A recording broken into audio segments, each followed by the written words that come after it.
तो सबसे पहले ये समझिए कि सोने के दाम बढ़े क्यों थे। दरअसल सोने के दाम बढ़ रहे थे क्यों? क्योंकि दुनिया भर के जो सेंट्रल बैंक है, सेंट्रल बैंक बोले तो जैसे अपना रिजर्व बैंक है ना, वैसे हर दुनिया में हर देश के अपने सेंट्रल बैंक होते हैं। दुनिया भर के सेंट्रल बैंक जो है सोना खरीदने में लगे थे, धड़ाधड़ सोना खरीदे जा रहे थे, हर रोज भर भर के सोना खरीदे जा रहे थे। दूसरा, दुनिया भर में अनिश्चितता का माहौल था, चाहे रूस यूक्रेन वॉर हो, ट्रंप का टेंट्रम हो, और इन वजहों से सोने के बढ़ते दाम की गंगा में रिटेल निवेशक भी हाथ धोना चाहते थे।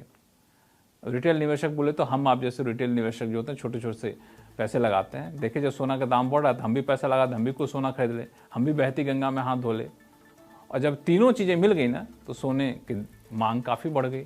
और मांग बढ़ गई तो नतीजा ये निकला कि एक ही साल में गोल्ड के दाम 55%, 56% से ज़्यादा बढ़ गए और बढ़ते ही जा रहे थे।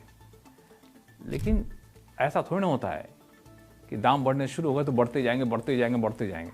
अरे भाई, जब बढ़ते हैं तो कहीं ना कहीं से रुकना होता है, क्योंकि ऐसा नहीं हुआ कभी कि किसी भी चीज़ के दाम बगैर किसी गिरावट के बढ़ते ही जाए। वही सोने के साथ हुआ। अब इतने बढ़ते जाएंगे तो सोना को एक दिन ठंडा पड़ना होगा, सो पड़ गया। लॉन्ग टर्म में सोने के दाम बढ़ेंगे ही, ऐसा लोग मान रहे हैं। अगर ऐसा हुआ तो अगले साल तक सोने के दाम $5,000 तक जा सकता है। ऐसा हम नहीं कह रहे हैं, अलग अलग बैंकों के अलग अलग ऐसे ऐसे इन्वेस्टमेंट एडवाइज़र का अनुमान है जो दुनिया भर के अरबपतियों को बताते हैं कि कहाँ पैसा लगाना है। जैसे बैंक ऑफ अमेरिका का अनुमान है कि $5,000 तक जा सकता है सोने का दाम। HSBC का तो अनुमान है कि 2026 के जून तक ही $5,000 तक सोने का दाम पहुँच जाएगा। ANZ का मानना है कि 2026 के जून तक $4,600 तक सोने का दाम जा सकता है। हालांकि JP मॉर्गन थोड़ा सतर्क रहने की बात कर रहा है। JP मॉर्गन का मानना है कि 2050 के आखिर तक ये $3,675 तक जा सकता है, लेकिन फिर 2026 के जून तक ये $4,000 तक जा सकता है। यानी बीच में करेक्शन आएगा, फिर वापस बढ़ना होगा। तो हर परिस्थितियां हैं, हर अनुमान है जो आपको आपके सामने रख दिया।